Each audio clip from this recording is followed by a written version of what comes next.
Hello everyone, welcome to education कैंटल। मेरा नाम है अंजलि शर्मा और आज हम रूरल डेवलपमेंट में यूनिट 4 को कवर करेंगे। यूनिट 4 जो है हमारी वो एचआरडी पे बेस्ड है पूरी तरह से, जैसे कि हम कंटेंट में भी देख पा रहे हैं। यहाँ पे अलग अलग पार्ट हैं और सारे पार्ट में ही एचआरडी यानी कि ह्यूमन रिसोर्स डेवलपमेंट की बात की जा रही है। तो हम इसी को एक एक करके कवर करेंगे। इसमें बहुत सारी चीजें ऐसी होंगी जो कि आप पहले से जानते हैं, तो उन चीजों पे इतना ध्यान ना देते हुए हम आगे की ओर बढ़ेंगे। जैसे हमारा सबसे पहला पार्ट है नीड ऑफ एचआरडी, यानी कि एचआरडी की हमें नीड क्यों है। तो उसके बारे में हम देख लेते हैं कि एचआरडी जो है ये एचआरएम यानी कि ह्यूमन रिसोर्स मैनेजमेंट में एक बहुत ही मेजर फंक्शन कहलाया जाता है या फिर एक बहुत ही मेजर रोल प्ले करता है। क्यों? क्योंकि एचआरडी की अगर हम बात करेंगे, ह्यूमन रिसोर्स डेवलपमेंट की हम बात करेंगे, तो वहां हम बात कर रहे होते हैं कि जो भी कोई ह्यूमन है उसके जो भी रिसोर्सेज हैं, मीन्स वो सारी चीजें जिससे वो ग्रोथ कर सकता है, अपनी लाइफ में ग्रो कर सकता है, उसके बारे में हम बात कर रहे हैं। अगर हम इंडिविजुअल की बात करें तो हमारी स्किल, हमारी एजुकेशन, हमारी हेल्थ, ये सारी चीजें एचआरडी में आती हैं। बहुत सारे ऑर्गेनाइजेशंस पे आपने देखे हैं जहाँ एचआरडी का एक अलग से डिपार्टमेंट होता है, जहाँ पे जब आप किसी कंपनी को ज्वाइन करते हैं तो आपको ट्रेनिंग भी दी जाती है, आपके स्किल्स को भी एनहांस किया जाता है।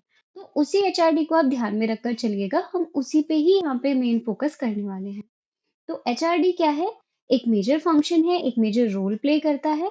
एचआरडी डिफाइन करता है कुछ पॉलिसीज और कुछ प्रोग्राम्स को, जैसे कि हम यहाँ पे देख पा रहे हैं, जो कि क्या करते हैं, सपोर्ट करते हैं इक्विटेबल अपॉर्चुनिटीज को। यानी कि अगर हमारी कंपनी में 10 एम्प्लॉयज ने ज्वाइन किया है और हम 10 एम्प्लॉय को ही सेम टाइप की स्किल दे रहे हैं, तो यहाँ पे क्या हुआ, आपको इक्वली अपॉर्चुनिटी मिल गई कि आप एक साथ ग्रोथ कर सकते हैं। ठीक है? ऐसा नहीं है कंपनी में कि आपको 2 चीज़ें ज़्यादा सिखा दी और आपके कॉलीग जो है उनको 2 चीज़ें कम सिखाई, ऐसा नहीं होता। आप सबको सेम लेवल पे ट्रेनिंग दी जाएगी और उसके बाद ही आप आगे ग्रो कर सकते हैं। Okay?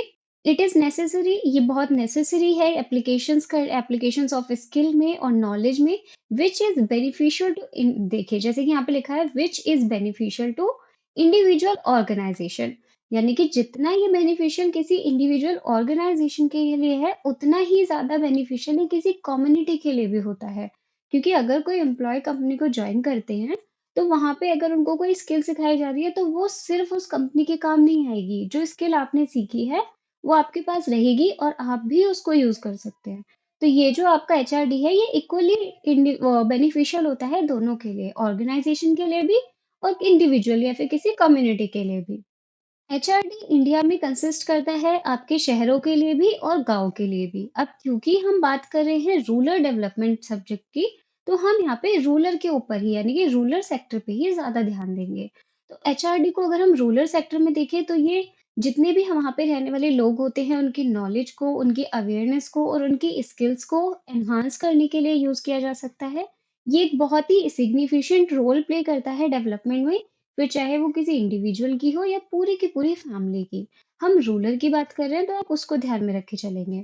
Many of the rural poor lack marketable skills. अब हमें पता है कि गांव में ऐसे बहुत सारे लोग हैं जो कि खेती अच्छे से करते हैं, अपनी फसल अच्छे से उगाते हैं, लेकिन उनके पास मार्केटिंग स्किल्स नहीं है, जिसकी वजह से जितनी मेहनत करके उन्होंने अपनी फसल उगाई है उतनी कीमत उनको नहीं मिल पाती। तो हम यहाँ पे क्या करेंगे, उनकी इन स्किल्स पे ही काम करेंगे, जिससे कि उनके पास और ज़्यादा अपॉर्चुनिटीज़ आएँ, वो और ज़्यादा अच्छे से अर्न कर पाएँ।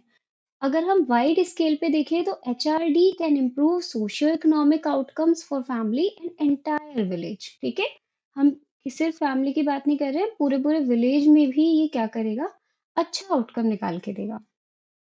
ये स्पेशली जो बेनिफिशियल होता है वो उन मेंस और वुमेन्स के लिए होता है जिनकी फॉर्मल एजुकेशन लेने के लिए जिनके पास बहुत ज़्यादा फंड्स नहीं हैं या उनकी फैमिली बहुत ज़्यादा रिच नहीं है कि वो उनकी एजुकेशन को सपोर्ट कर सके या उस लेवल के भी नहीं हैं कि वो उनके एजुकेशन को सपोर्ट कर सके। तो वहाँ पे ये बहुत ज़्यादा काम करता है और साथ ही साथ ये ऐसी जगह पे भी काम करता है जहाँ पे जो मेंस और वुमेन्स हैं, वो छोटे-छोटे बिज़नेस करके अपनी फैमिली को सपोर्ट कर रहे हैं। तो उनके लिए भी एचआरडी बहुत ही क्रूशियल रोल जो है वो प्ले करता है। देन आता है आपका पार्ट 2 में हम देखेंगे elements of HRD in rural sector. Elements कौन कौन से होते हैं, तो एलिमेंट्स की हम बात करेंगे यहाँ पे। अब हमारे लिपिड ने एक मॉडल डेवलप किया था जो कि कंसिस्ट करता है एलिमेंट्स को। जैसे कि आपको आपकी स्क्रीन में यहाँ पे दिखाया जा रहा है, एचआरडी सिस्टम है जिसको इन्होंने 4 सेक्शन में डिवाइड किया है। सबसे पहले वर्क इटसेल्फ मोर रिस्पॉन्सिबिलिटीज, यानी कि आप खुद के लिए काम करेंगे, खुद काम करेंगे, तो लेकिन आपके पास रिस्पॉन्सिबिलिटीज भी ज़्यादा आ जाएँगी, जिनके अंदर कुछ पॉइंट्स भी लिखे हुए हैं, ये आप अपनी स्क्रीन पे देख सकते हैं। देन आपका सेकंड आता है the individual growing through role and relationships, मतलब ऐसा इंडिविजुअल जो कि किसी रिलेशनशिप की वजह से या फिर किसी रोल की वजह से ग्रो कर पा रहा है। किसी कंपनी में आप किसी रोल पे काम कर रहे हैं और उसी रोल पे काम करते-करते आपको अच्छे काम की वजह से ग्रोथ मिल रहा है।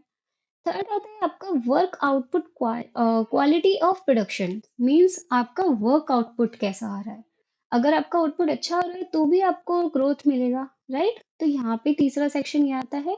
और चौथा सेक्शन आपका आता है organisational functions and structure open system. ठीक है, इसके बारे में भी नीचे दिया हुआ है। तो ये चार चीजों में एचआरडी सिस्टम को डिफाइन किया गया है। अगर हम इन चारों को एक-एक लाइन में पढ़ें तो एक हम इसको बता सकते हैं कि work itself which generate a higher degree of responsibilities. अब क्योंकि हम खुद काम कर रहे हैं तो हमारी रिस्पॉन्सिबिलिटीज ज्यादा हो जाती हैं। दूसरे सेक्शन की हम बात करें तो the individual who grow personally and professionally, वो हम इंडिविजुअल को लेके चलेंगे जो कि किसी ऑर्गेनाइजेशन के साथ काम कर रहे हैं। ठीक है, तो वो खुद भी ग्रो कर रहे हैं, पर्सनली भी और प्रोफेशनली भी, मतलब अपने जिस पोजीशन पे उन्होंने एंट्री ली थी, हो सकता है कि कुछ साल बाद उनको प्रमोशन मिल जाए। ठीक है, तो वो प्रोफेशनली भी ग्रो करते हैं। देन आपका थर्ड पॉइंट आता है the work output of improved quality resulting from increasing responsibilities, means अगर आप ऐसा कोई काम कर रहे हैं जिसमें आपके वर्क आउटपुट को ज़्यादा फोकस में रखा जाता है तो वहाँ पे भी आपके पास रिस्पॉन्सिबिलिटीज ज़्यादा आ जाती हैं कि आप जो भी प्रोडक्ट मार्केट में भेज रहे हैं उसकी क्वालिटी अच्छी रखी जाए। देन आता है organisation function and structure build in open system, यानी कि कंसर्न करता है ये बोथ इंडिविजुअल को भी और ऑर्गेनाइजेशन डेवलपमेंट को भी। ठीक है, तो ये आपके कुछ एलिमेंट्स हैं। अब आता है हमारा पार्ट 3 जिसमें हम बात करेंगे डायमेंशंस की। एचआरडी में जो आप रूरल डेवलपमेंट की बात कर रहे हैं वहाँ पे कौन कौन सी डायमेंशंस होती हैं। तो डायमेंशंस यहाँ पे 3-4 हैं, उन सबके बारे में हम एक एक करके बात करेंगे। सबसे पहले हम पार्ट 3 में बात करेंगे हेल्थ के बारे में। ठीक है, तो notation of human HRD dimension is very complicated, यानी कि वही है कि जब आप एचआरडी की बात करते हैं, इसकी डायमेंशंस की बात करते हैं तो ये बहुत कॉम्प्लिकेटेड हो जाती है। क्यों? क्योंकि ये इंटरकनेक्शंस है काफी सारी अप्रोचेस का और काफी सारे वेरिएबल्स का जो कि अपने आप में ही इंपॉर्टेंस रखते हैं। ठीक है, चीजों को ना घुमाते हुए ये सिर्फ छोटा सा इंट्रोडक्शन दे रखा है, चीजों को घुमाएंगे नहीं, डायरेक्ट पॉइंट पे आएंगे। तो डायमेंशन में हम सबसे पहले बात करेंगे हेल्थ की। अब देखिए, हेल्थ आप जानते हैं कि बहुत इम्पोर्टेंट है। अगर आपकी हेल्थ ठीक होगी तभी आप किसी काम को कर पाएंगे और जब आप उस काम को करेंगे तभी आपको उस काम में ग्रोथ मिल पाएगी। तो रूरल सेक्टर में हमें सबसे पहले लोगों को ये सिखाना पड़ेगा कि आपकी हेल्थ सबसे ज्यादा इम्पोर्टेंट है। ठीक है, तो यही हम इस क्वेश्चन में बात करेंगे। डायमेंशंस रेफर टू द यहाँ पे क्या है, डायमेंशंस की हम बात कर रहे हैं एलिमेंट्स को लेते हुए या कैरेक्टरिस्टिक्स को लेते हुए। एचआरडी में ह्यूमन रिसोर्सेज में इट स्टैंड्स फॉर साइज और number, nature, extent, component, expect और कैरेक्टरिस्टिक्स ऑफ ह्यूमन और पॉपुलेशन रिसोर्सेज। मतलब यहाँ पे हम सारी चीजों के बारे में बात करेंगे कि साइज क्या है, नंबर क्या है, आपका नेचर कैसा है, कौन कौन से कंपोनेंट्स हैं, कैसी एक्सपेक्ट्स आप लेके चल रहे हैं, कैसी आपकी कैरेक्टरिस्टिक्स हैं, ये सारी चीजों को हम ध्यान में रखते हुए हेल्थ के बारे में बात करेंगे। एचआरडी जो है कंसीडर करता है हेल्थ को डायमेंशंस ऑफ पॉपुलेशन के साथ ही, stressed that the assessment of it is essential in the progress of HRD. मतलब ये कि आपका जो हेल्थ है ये बहुत ज्यादा इंपॉर्टेंस रखता है आपके एचआरडी के डेवलपमेंट में, मतलब एचआरडी में। ठीक है, health as a human HRD, मतलब हेल्थ जो है as a HRD dimension consist both, कौन कौन सी, आपके फिजिकली भी और मेंटल भी। ऐसा नहीं है कि आप बाहर से देखने में तो बहुत स्ट्रांग है लेकिन आप मेंटली प्रेशर को हैंडल ही नहीं कर पा रहे हैं। तो ऐसा भी नहीं होना चाहिए, या ऐसा ना हो कि आप मेंटली बहुत स्ट्रांग है लेकिन आपकी बॉडी में इतनी जान ही नहीं है कि आप कुछ काम नहीं कर पा रहे हैं। तो जब हम एचआरडी को, हेल्थ के डायमेंशन को ध्यान में लेते हुए चलते हैं एचआरडी के एक्सपेक्ट से, तब हम बात करते हैं फिजिकल और मेंटल दोनों हेल्थ की। ठीक है, आप किसी भी इंडिविजुअल की फिजिकल और मेंटल दोनों हेल्थ अच्छी रहनी चाहिए। फिजिकल डायमेंशंस में क्या-क्या आती हैं? आपकी स्टेट ऑफ बॉडी, इसके कॉम्पोजिशंस कौन-कौन से हैं, डेवलपमेंट आप कैसे अपनी हेल्थ का कर रहे हैं, मतलब फिजिकल बॉडी का कर रहे हैं, कैसे फंक्शंस आप इससे करवा रहे हैं, कैसे आप इसको मेंटेन कर रहे हैं, ये सारी चीज़ें। मतलब वो सारी चीज़ें जो आपकी फिजिकल बॉडी से रिलेटेड हैं, उनको हम रखते हैं फिजिकल डायमेंशन में। और मेंटल डायमेंशन में हम रखते हैं right, fit and healthy creative ability of mind. मतलब ये कि अगर आपका माइंड जो है मेंटली आप हेल्थी हैं, तो इसका मतलब ये है कि आप सही डिसीजन ले पा रहे हैं, आप ठीक से जो सोसाइटी है उसके अंदर फिट हो पा रहे हैं, आपका माइंड क्रिएटिव चीजें लाता है, ठीक है, बना बना के। क्यों? क्योंकि उसके ऊपर एक्सेस प्रेशर नहीं है, या फिर वो किसी किसी भी डिसीज से नहीं गुजर रहा है। तो ऐसे में क्या होता है कि आपका माइंड जब हेल्दी होता है, तो वो चीज़ों को करने का क्रिएटिव आइडिया लेके आता है। तो हम इसी क्रिएटिविटी की बात कर रहे हैं कि जब आप मेंटल डायमेंशन की बात करेंगे, तो आप एबिलिटी देखेंगे कि आपका माइंड कितने अच्छे से काम कर रहा है, ठीक है? The physical and mental dimension जो होती हैं हेल्थ के एस्पेक्ट में, ये एसेंशियल कंपोनेंट होती हैं एचआरडी में। तो यही आपका पूरा क्वेश्चन था। बाकी इन्होंने ओवरऑल जो भी दे रखा है आपको एज इट इज लिखने की जरूरत नहीं है। आप समझ चुके हैं कि इस क्वेश्चन में पूछा क्या गया है। जब आपकी हेल्थ की बात आती है तो आपको हेल्थ में सिर्फ फिजिकल ही नहीं, मेंटल हेल्थ भी लेके चलनी है। देन हम आते हैं पार्ट 4 पे, जहाँ पे हम डायमेंशन में बात करेंगे एजुकेशन की। एजुकेशन कितना इंपॉर्टेंट है एचआरडी में? अब हमें पता है कि एजुकेशन जितनी ज्यादा इंपॉर्टेंट आपकी हेल्थ है, उतना ही इम्पोर्टेंट आपकी एजुकेशन भी है। इसीलिए तो हम एजुकेशन को इतना प्रमोट कर रहे हैं ना, क्योंकि हमें पता है कि एजुकेशन के बिना किसी भी इंसान का डेवलपमेंट करना थोड़ा सा मुश्किल हो जाता है। हमारी एजुकेशन ऐसा नहीं है कि हम जो पढ़ के आ रहे हैं वही हमें आगे जाके काम आएगा। नहीं, लेकिन हमें जो पढ़ाया जा रहा है, जो एजुकेशन हमें दी जा रही है, वो एक्चुअल में हमारे माइंड को डेवलप करने के लिए हमें दी जा रही है, कि हम चीजों को कितनी जल्दी और कितने अच्छे से समझ पा रहे हैं, कितने अच्छे से हम उस पर काम कर पा रहे हैं। तो इसीलिए एजुकेशन को यहाँ पे डायमेंशन में रखा गया है। अब हमें पता है कि यहाँ पे क्या होता है, एचआरडी में जब आप कंसीडर करते हैं एजुकेशन को, तो इसमें कौन कौन सी चीजें ली जाती हैं, डायरेक्ट उस पे आते हैं। तो इसमें हम बात करते हैं essentially mean for enhancing, upgrading, improving और increasing the status of mental और इंटेलेक्चुअल कैपेबिलिटी। मतलब ये कि आप माइंड से कितनी अच्छे से काम ले पा रहे हो, ठीक है, आपकी लर्निंग कितनी अच्छी है, आप कितनी देर तक चीज़ों को याद रख पाते हो, आपकी रीज़निंग एबिलिटी कैसी है, आपकी सोचने की एबिलिटी कैसी है, कि अगर आप किसी सिचुएशन में आ जाते हो, तो उस टाइम पे आप कितने अच्छे से उसका सॉल्यूशन निकाल पा रहे हो। तो वो भी यहाँ पे चेक किया जाता है। कॉम्पिटेंस आप, मतलब अगर प्रेशर आ जाता है आपके पास, तब आप कैसे उसको हैंडल करते हो, और सारी इंटेलेक्चुअल कैपेसिटीज़ जो होती है ना, उनको हम ध्यान में रख के चलते हैं जब हम एजुकेशन डायमेंशन की बात कर रहे हैं। ओके, एजुकेशन जो है इम्पॉर्टेंट है राइजिंग करने के लिए, development knowledge, skills, talent, attitude, aptitude, awareness, और वो सारी क्रिएटिव चीजें जो कि किसी इंडिविजुअल की या फिर किसी पर्सन की ग्रोथ को दिखाता है। अब आप हेल्दी तो हैं, लेकिन आपके पास ये वाली एबिलिटी नहीं है जो मैंने अभी यहाँ पे मेंशन की, कि आप चीज़ों का सॉल्यूशन नहीं निकाल पा रहे हैं, या थोड़ा-सा प्रेशर आते ही आप घबरा जाते हैं, तो आपकी वो फिज़िकल बॉडी का ना कोई काम नहीं है। क्योंकि आप जब ऐसे सिचुएशन में आते हैं जहाँ पे आपको दिमाग से काम लेना है, वहाँ पे आपकी फिजिकल बॉडी कुछ नहीं कर पाती। तो इसीलिए हमने हेल्थ में फिजिकल और मेंटल दोनों को रखा था, और हम एजुकेशन में मेंटल हेल्थ पे ज़्यादा ध्यान दे रहे हैं। अगर आप मेंटली स्ट्रांग होंगे, फिर आप एजुकेशन को लेंगे, तो आप सारी चीज़ें अच्छे से कर पाएँगे। वो सारे पॉइंट्स जो हमने यहाँ पे कवर किए हैं, रीज़निंग, थिंकिंग, कॉम्पिटेंस, ये सारी इंटेलेक्चुअल कैपेसिटी आपकी अच्छी रहेगी। तो ये आपका एजुकेशन आ गया। नेक्स्ट हम बात करते हैं डायमेंशन में स्किल डेवलपमेंट की। अब हमें पता है हेल्थ और एजुकेशन के साथ साथ स्किल डेवलपमेंट भी ज़रूरी है। मीन्स अगर आप किसी भी एरिया में काम कर रहे हैं, तो इस एरिया से रिलेटेड स्किल आपके पास होनी चाहिए। जैसे कि अगर हम कंप्यूटर साइंस के बच्चे हैं, तो हमारे पास कंप्यूटर से रिलेटेड स्किल्स होनी चाहिए। इसी को ध्यान में रखते हुए हम इस क्वेश्चन को देखेंगे। अब हमें पता है कि स्टार्टिंग के 2 पॉइंट हर क्वेश्चन में सेम है, तो उन पे ध्यान नहीं देंगे। डायरेक्ट हम देखेंगे कि जो एचआरडी होता है, ये कंसीडर करता है स्किल डेवलपमेंट को एज द डायमेंशन ऑफ, ये भी वही सेम टॉपिक है, इसे भी हटा देते हैं। देन आता है skill development. Skill development can take place through formal and non formal learning process, ठीक है। अब स्किल डेवलपमेंट कैसे हो सकता है? या तो आप फॉर्मली किसी इंस्टीट्यूशन में जाके कोई चीज़ को सीख के आ रहे हैं, या आपका इनफॉर्मल भी हो सकता है, मीन्स कि आपने किसी से नॉलेज ले ली, ठीक है? या फिर आप किसी काम को प्रैक्टिकली करते-करते सीख गए, तो वो सारी चीज़ें फॉर्मल और इनफॉर्मल लर्निंग्स जो होती हैं, वो हमारी स्किल डेवलपमेंट में आती हैं। जैसे कि अगर मैं बात करूँ सिंपल स्किल जो कम्युनिकेशन स्किल होती है, अब ज़रूरी नहीं है कि हमें कम्युनिकेशन सीखने के लिए किसी इंस्टीट्यूट में जाके उसको सीखना पड़ रहा है। कभी-कभी हम ऐसे एनवायरनमेंट में आ जाते हैं जहाँ से हमारी कम्युनिकेशन अपने आप अच्छी हो जाती है। तो वही हमारा फॉर्मल और इनफॉर्मल लर्निंग्स हैं, ठीक है? स्किल डेवलपमेंट जो है process of developing intellectual and physical capabilities of individual for use in social productive. ये बहुत इंपॉर्टेंट पॉइंट है यहाँ पे, ये इंपॉर्टेंट वर्ड मैं कहूंगी।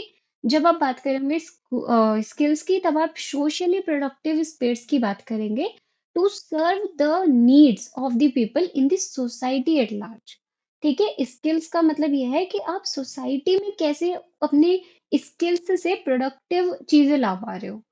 जैसे कि अगर मुझे कोई काम करना अच्छे से आता है, अगर मुझे उस काम की नॉलेज है, तो मैं क्रिएटिव तरीका निकालूंगी उस काम को आसान करने का या फिर उसको जल्दी करने का। ठीक है, तो वही आपकी स्किल होती है। अगर आपने कोई चीज सीखी तो वो आपकी लर्निंग है, लेकिन आपने उस लर्निंग से कितना क्रिएटिव सॉल्यूशन निकाला, वो आपकी स्किल्स हैं। तो हम स्किल्स की बात करेंगे जब, तो इन्हीं चीजों की बात कर रहे हैं, ठीक है? स्किल डेवलपमेंट भी बहुत इंपॉर्टेंट है डायमेंशन के एक्सपेक्ट से अगर हम देखें तो। देन पार्ट 6 में हम बात करते हैं ट्रेनिंग की।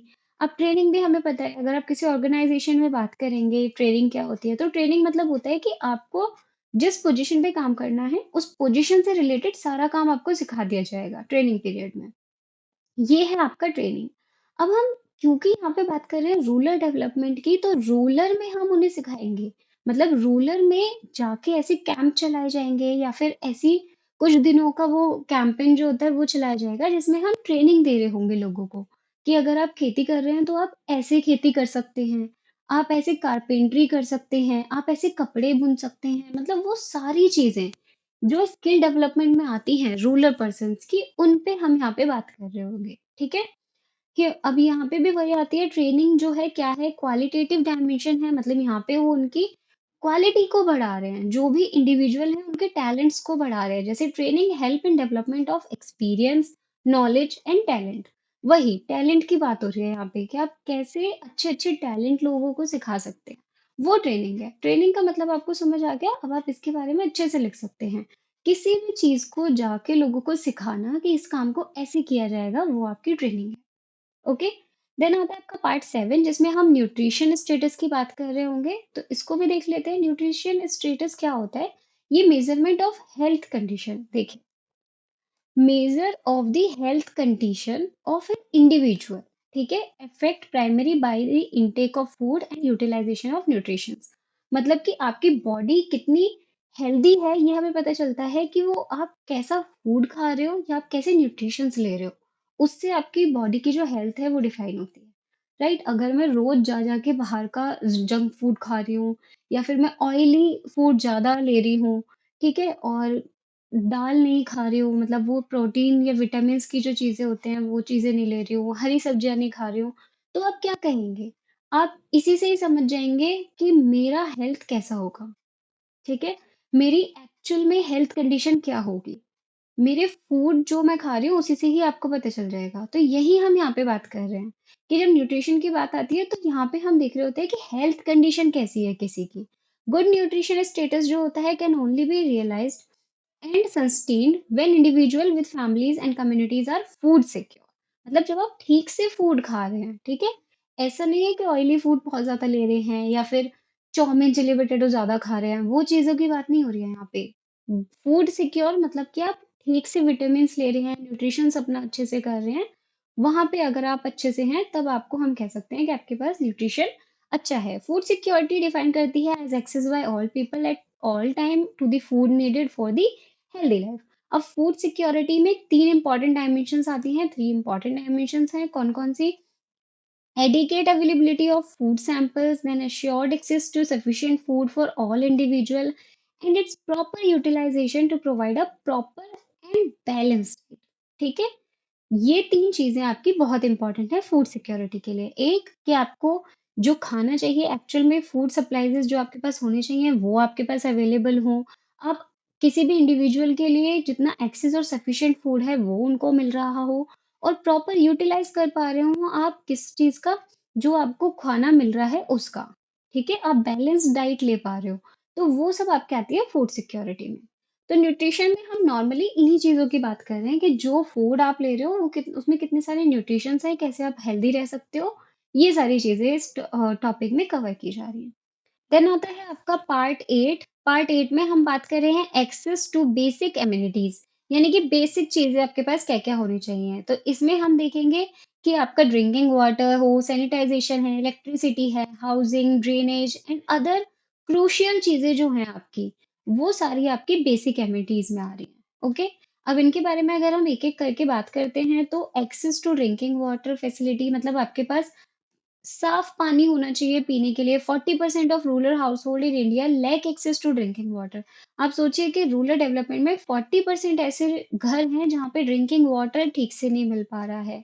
ठीक है, देन आपके 20% जो है अर्बन हाउस होल्ड्स हैं जिनके ड्रिंकिंग वाटर ठीक से नहीं मिल पा रहा है। ये शो करता है कि huge divide between urban and rural India. ठीक है, इससे हमें पता चल रहा है कि कितना डिफरेंस है दोनों में। देन अगर हम बात करें एक्सेस टू सैनिटाइजेशन फैसिलिटी, तो lack of adequate sanitisation is a pressing challenge in rural India. अब हमें पता है कि गाँव में सैनिटाइजेशंस की बहुत ज़्यादा कमी है। मतलब वहाँ पे साफ-सफाइयों की, जैसे आपने देखा है कि वहाँ पे जो नालियाँ हैं, वो भी ठीक से साफ नहीं है या फिर कहीं पे भी गंदगी है, कीचड़ हो रही है, मच्छर बहुत ज़्यादा होते हैं गाँव में, ठीक है? तो इन सारी चीज़ों की हम बात कर रहे हैं कि आपका जो सैनिटाइजेशन फैसिलिटी है, वो भी ठीक से होनी चाहिए। देन आती है आपकी एक्सेस टू इलेक्ट्रिसिटी, मतलब कि इलेक्ट्रिसिटी ठीक से हो, डोमेस्टिक पर्पस के लिए आप उसको ठीक से यूज कर पा रहे हो। All the official statement indicate that 85% of Indian village जो हैं इनको इलेक्ट्रिसिटी पहुंचाई जा चुकी है। Fewer than 60% of Indian house hold actually consume electricity.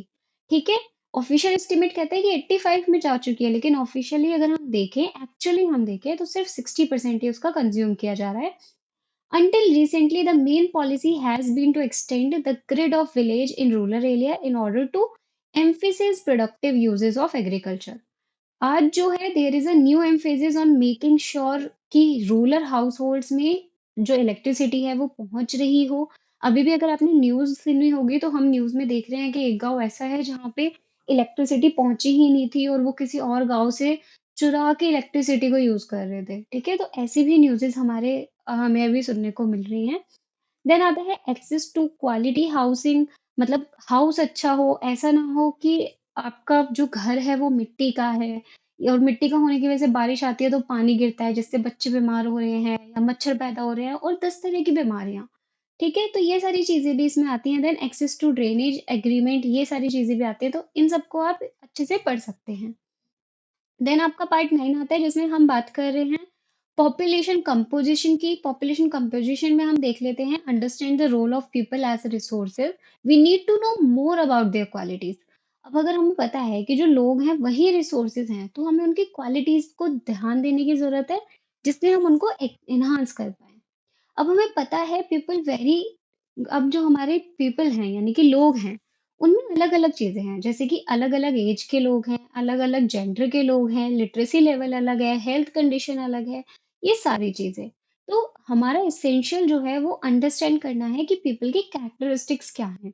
तो उसी के बारे में ये जो आपका पॉपुलेशन कॉम्प्लेक्सेस है, कंपोजिशन है सॉरी, ये बात करता है। इसमें हम क्या बात कर रहे होते हैं, इसमें हम एक पिरामिड बना रहे होते हैं, पॉपुलेशन पिरामिड होगा हमारे पास, जिसमें हम ये देख रहे होंगे कि हमारे पास कितने एज ग्रुप के कितने लोग हैं, उनकी एज क्या है, ठीक है, और कितने मेंस हैं, कितने वुमेन हैं, ये सब चीजें हम एक पिरामिड से समझ रहे होंगे, जो कि आपको आपकी स्क्रीन पे दिखाया जा रहा है। ये देखिए, यहाँ पे आपका लेफ्ट में जो है वो मेल्स हैं और राइट में जो है वो फीमेल्स हैं। यहाँ पे इनके एज के ग्रुप को दिखाया गया है और नीचे इनका परसेंटेज दिखाया गया है कि कितनी एज ग्रुप के कितने परसेंट लोग हैं जो अभी यहाँ पे अवेलेबल हैं। ये सारी चीजें हम यहाँ पे पढ़ने वाले हैं। ठीक है, in countries where death rate specially almost the very young are decrease, the pyramid is broad in the younger age group because more in. अब हमें ये यहाँ पे क्या कह रहे हैं, ये कह रहे हैं कि ये आप देखिए 0 से 4 तक के जो बच्चे हैं वो ज्यादा हैं, वहीं अगर आप जैसे जैसे ऊपर आते जाते हैं चार्ट में, वहीं पे 75 के बहुत कम लोग हैं। ठीक है, बहुत कम परसेंट के लोग हैं।